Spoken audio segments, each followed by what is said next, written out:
আমাদের যারা আমরা মাঠ কর্মী আছি টিওসোরা বলে যে বেটারা যে কোনো মতে কাজ করো, কিন্তু আমরা হচ্ছে কোম্পানির লোক, সবচেয়ে হচ্ছে নির্যাতিত ব্যক্তি। আমরা কি করে বেড়াচ্ছি? আমরা যাচ্ছি দোকানে, আমরা সেবা দিচ্ছি। আমরা সরকারি চাকরির থেকে আমরা কম কিছু মনে করেন যে সেবা দেই না। আমরা একটা পণ্য দোকানে মনে করে যে পৌঁছে দিই, এটা ভক্কা অভিযোগ এবং সরকার পর্যন্ত এই পণ্য খায় আমরা যেই দোকানে যেই পণ্য দিই। কিন্তু আমরা কি হচ্ছে, সরকারি লোকজন তেল পাচ্ছে। এক সপ্তাহ আগে ফুয়েল কার্ডের জন্য আমরা মনে করেন যে দিলাম, কিন্তু এখন পর্যন্ত ফুয়েল কার্ডে পাই নাই।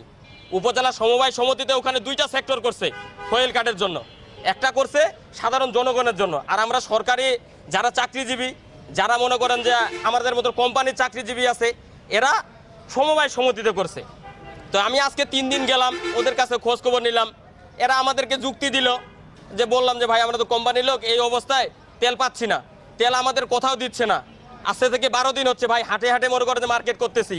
এই গরমের মধ্যে, এই রোদের মধ্যে কি একটা কষ্ট, শুধু আমার মতো যারা কোম্পানিতে আছে শুধু তারাই এই কষ্ট করে। ভাই এই কথাগুলা বের হচ্ছে শুধু দিয়ে না, বাস্তবতায় এই কথাগুলা বের হচ্ছে। আবেগে আমি এই কথাগুলা বলতেছি না ভাই। কালকে থেকে 3 দিন 3টা পাম্পে আমি সিরিয়াল দিছি। দীর্ঘ মনে করেন যে 11 ঘন্টা পর পাম্পের মুখে পর্যন্ত গেছি ভাই। মুখে যাই দেখি পাম্পওয়ালাটা বলে যে 3টা থেকে 6টা পর্যন্ত তেল দেওয়া যাবে, 6টার পর আর কোনো দেওয়া। ভাই আমি অনেক হাত পায়ে ধরছি, ভাই আমার গাড়িটা নিয়ে যাওয়া লাগবে, আমার মা অসুস্থ, হাসপাতালে যাবো, আমরা 1 লিটার আমাকে তেল দেন। কিন্তু ভাই দেখেন দেশের অবস্থা, আমাকে অনেক জনগণ ছিল সেখানে, সবাই রিকোয়েস্ট করছে, কিন্তু 1 লিটার তেল ভাই আমি পাই নাই। দুঃখজনক ভাই, আমরা এমন দেশে বসবাস করতেছি। তো আমার বিনীত মনে করেন আবেদন সরকারের কাছে, আমরা তো মনে করেন যে আপনার জনগণ, ঠিক আছে, আমরা এই যে নির্যাতিত হচ্ছে, শুধু আমি না, আপনি আজকে বাংলাদেশের প্রত্যেকটা পাম্পে দেখেন, প্রত্যেকটা জেলায় দেখেন যে কি অবস্থা চলতেছে। আমরা কি ধানের শীষে ভোট দিছি?